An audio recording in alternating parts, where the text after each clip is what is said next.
ನಡುವೆ ಜಮೀರ್ ಅಹಮದ್ ಜೆಡಿಎಸ್ ಹೋಗ್ತಾರೆ ಅಂತ ಚರ್ಚೆ. ಅಲ್ಲ ಹೂವಾ ಸುದ್ದಿರಿ. ನಾನು ನಿನಗೆ ಜೆಡಿಎಸ್ ಹೋಗಿ ಆ ಪಕ್ಷ ಬಿಟ್ಟು ಬಂದಿರೋದು. ಕಾಂಗ್ರೆಸ್ ಪಕ್ಷ ನನ್ಗೇನ್ ಕಡಿಮೆ ಮಾಡಿದೆ? ನಾನು ನಿರೀಕ್ಷೆನೂ ಇಟ್ಟಿಲ್ಲ. 2017 ಕಾಂಗ್ರೆಸ್ ಬಂದೆ ನಾನು. 2018 ಸಮ್ಮಿಶ್ರ ಸರ್ಕಾರ, ಅದನ್ನು ಸಮ್ಮಿಶ್ರ ಸರ್ಕಾರದಲ್ಲಿ ಕುಮಾರಸ್ವಾಮಿ ಮುಖ್ಯಮಂತ್ರಿ ಆಗಿದ್ರು. ಅದ್ರಲ್ಲಿ ನಾನು ಮಂತ್ರಿ ಮಾಡ್ತಾರೆ ಅಂತ ನಾನು ನಿರೀಕ್ಷೆನೂ ಇಟ್ಟಿಲ್ಲ, ಯಾರ ತೋನು ಕೇಳಿಲ್ಲ. ಆ ಟೈಮಲ್ಲೇ ಪಕ್ಷ ನನಗೆ ಮಂತ್ರಿ ಮಾಡ್ಬಿಟ್ಟು 5 ಪೋರ್ಟ್ಫೋಲಿಯೋ ಕೊಟ್ಟಿದ್ರು. ಎಷ್ಟು ಪೋರ್ಟ್ಫೋಲಿಯೋ?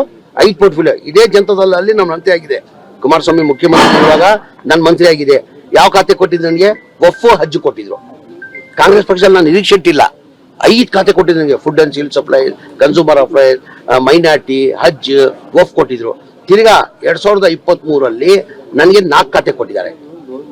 ಏನ್ ಹೇಳಿ? ಏನ್ ಕಾಂಗ್ರೆಸ್ ಪಕ್ಷ ಕಡಿಮೆ ಮಾಡಿದೆ ನನಗೆ? ನನ್ನ ಜನತಾದಳ ಹೋಗಿಗೆ ನಾನು ನಿರೀಕ್ಷೆನೇ ಇಟ್ಟಿಲ್ಲ. ಇದಕ್ಕೆ ನನ್ಗಿಂತ ಸೀನಿಯರ್ ಇದ್ರು ಬಹಳ ಜನ ನನ್ಗಿಂತ ಸೀನಿಯರ್ ಇದ್ರು. 2018 ನಾನು ಮಂತ್ರಿ ಮಾಡುವಾಗ ರೋಷನ್ ಬೇಗ್ ಅವ್ರು 7 ಬಾರಿ ಗೆದ್ದಿದ್ರು, ತನ್ವೀರ್ ಸೇಠ್ ಅವ್ರು 5 ಬಾರಿ ಗೆದ್ದಿದ್ರು, ಮನೆ ಹಾರೀಸ್ ಅವರು 3-4 ಬಾರಿ ಗೆದ್ದಿದ್ರು. ಅವ್ರು ಎಲ್ಲ ಇಟ್ಕೊಂಡು ನನ್ ಮಾಡ್ಬೇಕಾದ್ರೆ ಅವ್ರ ಜೊತೆ ನಾನು ಏನಕ್ರಿ ಮಾತಾಡ್ಲಿ? ಹೂವಾ ಸುದ್ದಿ. ನಾನು ಹೇಳ್ತಾಳೆ ಪಕ್ಷ ಏನ್ ಕಡಿಮೆ ಮಾಡಿದೆ ನನಗೆ? ಈಗ ಪಕ್ಷ ನನ್ಗೆ ಏನ್ ಕಡಿಮೆ ಮಾಡಿದೆ?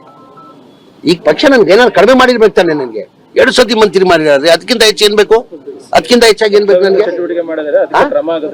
ಯಾರು ಮಾಡಿದ್ದಾರೆ? ಈಗ ಯಾರು ಏನಾಗಿದೆ ಯಾರಂತ ಹೇಳ್ಬೇಕು ತಾನೆ? ಇಂಥವ್ರಂತ ಹೇಳಿದಾರ? ಯಾರನ್ನ ಇದುವರೆಗೂ ಹಿಂಗಿದ್ರೆ ಹೇಳ್ಬೇಕು ತಾನೆ? ಅವ್ರ ಪಕ್ಷದ ನಿಷ್ಠೆ ಇದ್ರೆ, ಪಕ್ಷದ ಬಗ್ಗೆ ಅಭಿಮಾನ ಇದ್ರೆ ಅವ್ರಿಗೆ, ಅವ್ರು ಇಂಥವ್ರು ಮಾಡಿದ್ರೆ ಹೇಳಿ.